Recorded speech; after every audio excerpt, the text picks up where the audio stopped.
Hello guys, welcome back to my channel. So I am Priyanka Mittal, CA final student. So आज हम लोग बात करेंगे कि how I scored 78 marks in costing CA intermediate.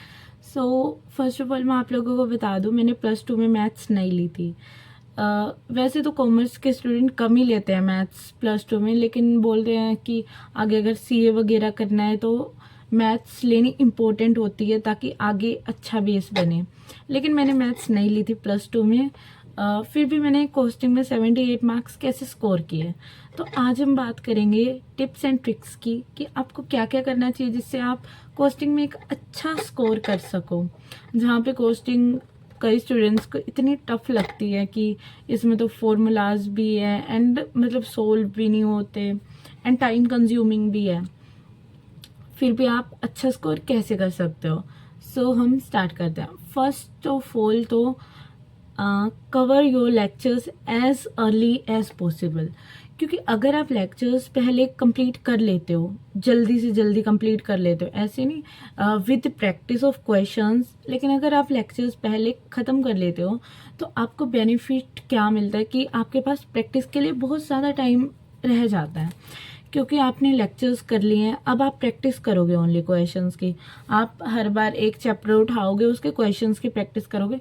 आपके लिए मतलब ये हो जाएगा कि जितना ज़्यादा आपके पास टाइम होगा उतना ज़्यादा प्रैक्टिस कर पाओगे. और कोस्टिंग में मेन गेम ही प्रैक्टिस का होता है. अगर आपने लेक्चर्स पहले फिनिश कर लिए तो आप प्रैक्टिस इतनी ज़्यादा कर पाओगे कि वो क्वेश्चंस आपको ऐसे होने लग जाएंगे कि हाँ ये कंसेप्ट तो मैंने किया हुआ है, और आपको एग्ज़ाम में बिल्कुल भी उस चीज़ में डर नहीं लगेगा करने में कि हाँ ये कंसेप्ट मैंने किया हुआ है और मुझसे ईजिली हो जाएगा. अब हमारे प्रैक्टिस के बाद क्या होता है मैं बताती हूँ आपको.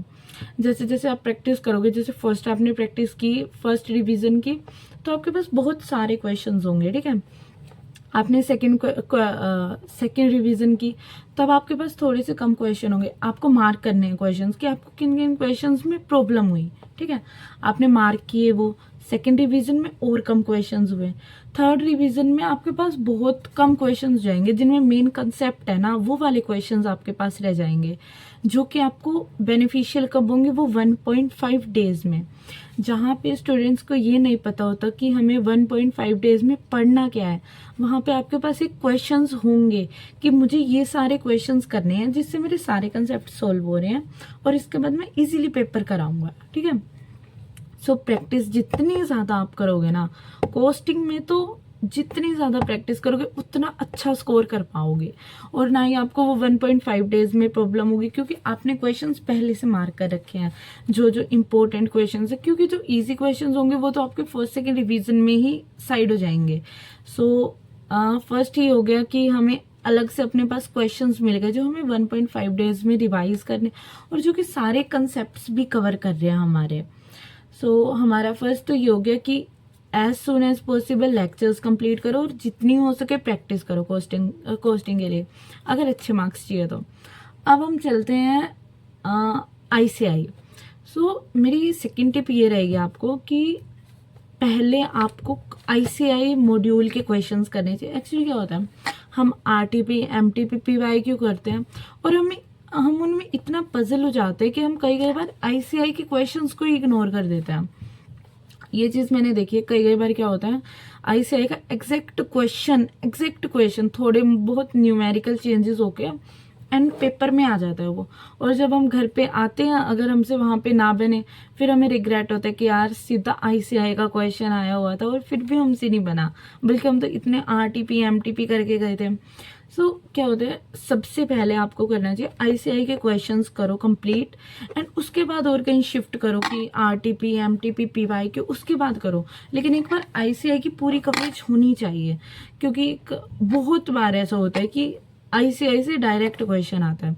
सो वहाँ पे हम इजीली मार्क्स स्कोर कर सकते हैं अगर आप ICI अच्छी तरह करके गए और डायरेक्ट ICI से क्वेश्चन आ रहा है तो, है ना. सेकेंड ये हो गया कि आपको ICI की फुल्ली कवरेज करनी है. थर्ड हमारा ये होता है कि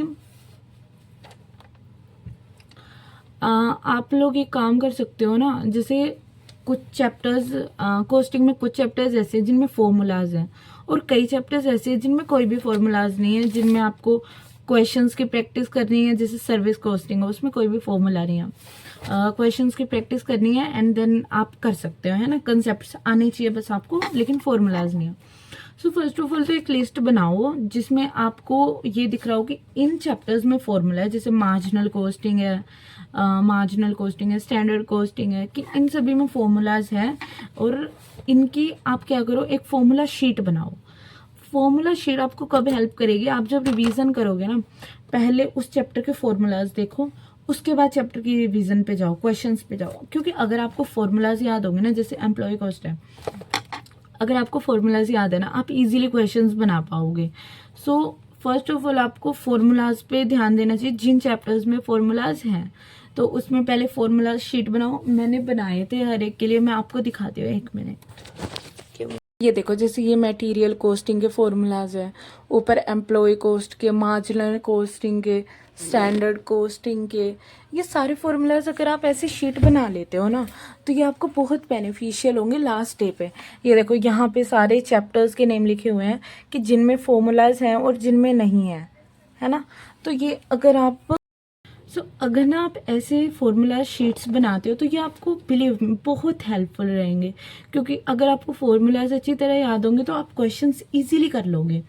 सो आज की वीडियो में इतना ही, मिलते हैं नेक्स्ट वीडियो में। Till then bye bye.